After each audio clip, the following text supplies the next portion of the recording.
करण कुंद्रा और अनुषा दांडेकर की जोड़ी के बारे में तो हम सभी को पता है। हम सभी उनकी केमिस्ट्री से अच्छी खासे वाकिफ हैं। लेकिन अभी कुछ टाइम पहले इन दोनों का ब्रेकअप हो गया, जिसको लेकर अनुषा दांडेकर ने उन पर चीटिंग के इल्जाम लगाए हैं। हेलो फ्रेंड्स, मेरा नाम है अर्शिता और स्वागत है आपका बॉलीवुड हेडलाइंस में। यहाँ मैं बात कर रही हूँ अनुषा दांडेकर और करण कुंद्रा के ब्रेकअप की। तो मैं आपको बता दूं, अनुषा दांडेकर ने करण कुंद्रा पर चीटिंग के आरोप लगाए हैं। उन्होंने कहा कि जब हम लोग ये सब बात तो हम सभी जानते हैं कि वो दोनों 3 साल से रिलेशनशिप में थे, लेकिन कुछ चीजें ठीक नहीं थी उनके बीच, जिसको लेकर अनुषा ने अब जो है करण पर चीटिंग जैसे आरोप लगा दिए हैं। उनका कहना है कि हम लोगों ने काफ़ी सारे शोज साथ में होस्ट किए हैं, हम दोनों की फैमिलीज हमारे रिलेशनशिप में इन्वॉल्व थी, लेकिन करण के साइड से ये सारी चीज़ें एक्सपेक्टेड नहीं थी। इसी को लेकर अब करण ने अनुषा के इस बयान पर जो है वो चुप्पी तोड़ दी है। और करण ने एक हाल ही में हुए एक इंटरव्यू में बताया, उन्होंने कहा कि मैं अब तक उनकी रिस्पेक्ट कर रहा था, हमारे रिलेशनशिप की रिस्पेक्ट कर रहा था, मैं इसलिए कुछ भी नहीं कह रहा था, क्योंकि मुझसे पहले भी सवाल पूछे गए हैं हमारे रिलेशनशिप को लेकर, लेकिन वो काफ़ी पर्सनल हो जाते, इसलिए मैं उन पर अभी तक कहने से कुछ भी बच रहा था। लेकिन अब मैं ऐसा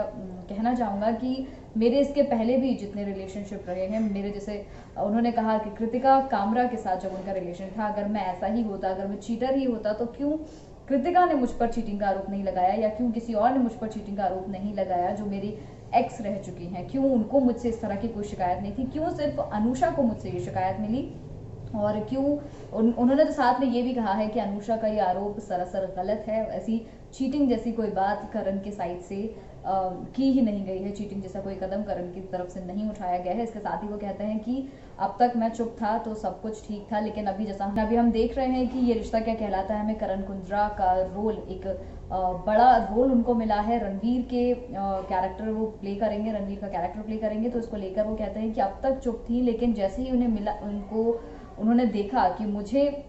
मैं अपने करियर की तरफ वापस ग्रो अप कर रहा हूँ, मैं चीज़ों से मूव ऑन करने की कोशिश कर रहा हूँ, तो फिर क्यों अब ये सारी चीज़ें उभर कर आ रही हैं, उन्हें अब क्यों याद आ रहा है कि मैंने उनके साथ उनके कही हुई, उनके वर्ड्स में कहें अगर, कि मैंने उनके साथ चीटिंग की है, क्यों वो अब इन सब चीज़ों को लेकर जो है पब्लिकली बोल रही हैं। इसके साथ ही उन्होंने कहा कि जब उनका ब्रेकअप हुआ था तो दोनों की फैमिलीज इन्वॉल्व थी, लेकिन करण की फैमिली ने, करण के क्लोज फ्रेंड्स ने, उनके बेस्ट फ्रेंड्स ने भी उन्हें यही सजेस्ट किया था कि एक रिलेशन ख़त्म हो गया है, एक रिलेशन का जो आपका एक्सपीरियंस था वो अगर अच्छा नहीं है तो अब आप मूव ऑन करने की कोशिश कीजिए, आप दूसरे रिलेशनशिप में आइए। लेकिन करण ने खुद कहा कि मैं रेडी नहीं था, मैं अब तक भी रेडी